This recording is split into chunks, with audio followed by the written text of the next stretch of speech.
Hi, everybody. So yeah, just a quick lightning talk. Just want to take a look at some of the practices we've introduced over the last year for the community and OVS with DPDK. So I suppose just a quick overview on what we're doing. We look at the patch batching and the OVS DPDK intermediate branch. We look at the OVS DPDK feature roadmap, and then the OVS DPDK community sync meeting.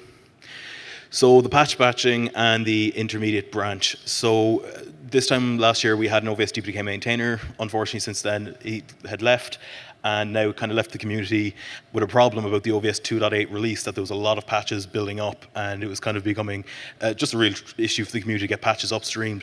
So one of the solutions became, look, why don't we fork from the OVS master and somebody from the OVS DPDK community kind of take responsibility on the OVS DPDK merge branch.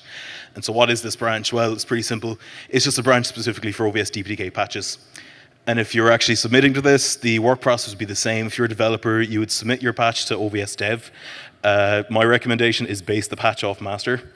At this point, it'll go through the usual review process. It'll be reviewed, redone. You might have to submit new versions. But once the patch is mature enough, it will actually be selected by, in this case, could be myself or whoever's in charge of the DPDK merge branch for review to be merged into here.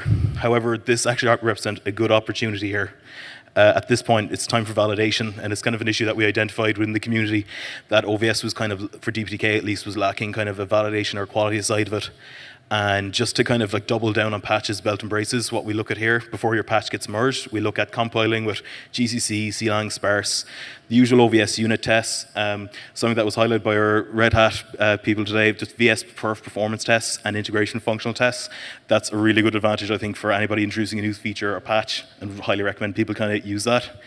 And if you get the green light in all of those, essentially your patch is good to go. It'll be merged to DPDK merge, and then eventually we'll do a pull request to OVS master, and then the patches are for OVS DPDK are pulled in. I suppose the feature roadmap, simple enough. I suppose it was inspired by the DPDK roadmap and how we first conducted this for the OVS 2.8, sorry, the 2.9 release, I suppose I should say. Contributors share a snapshot of their work items and whatever they're targeting for the next OVS release, and it's pretty simple. It's a title and a description. If you write up your feature summary, you'd send it to OVS dev. We also have a Google document that's publicly available, just to kind of keep all features that are being worked on for the next release in one place. And so just the stat for the OVS 2.9 release, that should read, we had 5 organizations contributed, and there's about 44 separate work items outlined, and there's a good chance just to kind of see individual work items and who can collaborate on what. So just improving visibility throughout the community. I suppose finally, just the OVS DPDK community sync meeting. So this was kind of an item that was brought up at last year's vSwitch conference. And essentially, it's a bi-weekly meeting. It runs on Wednesdays from 5 to 6. The contact information is on the slide in the bottom left. Some examples of what actually accomplishes. So to this year, what we've actually done is companies have started sharing their validation plans.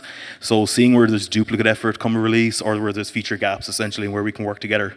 So that's been going well. One of the major items, in my opinion, is coordinating DPDK version support. So when should we move DPDK version? What's the advantage? A good example of that this year was we made the decision to leave an LTS 1611 to move to DPDK 1705. Now that was on the weight of the feature enablement from 1705 for things like hardware offload and aspects like that. But this was the forum that decision was kind of made and the pros and cons debated. And if anybody doesn't kind of come to this forum, I really would recommend, it's the place to kind of be if you want to voice your opinion on this. I suppose the usual, just prioritizing patches towards a release.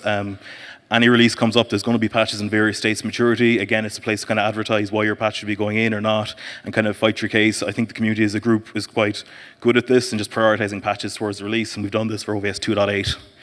And I suppose finally, it's a great place, just any critical bugs you discover and kind of overall descriptions, plus just ongoing work that you're doing. I think a good example of this has been the hardware offload work. It's being kind of engaged at every meeting, giving a quick update on what they're doing, and that's great.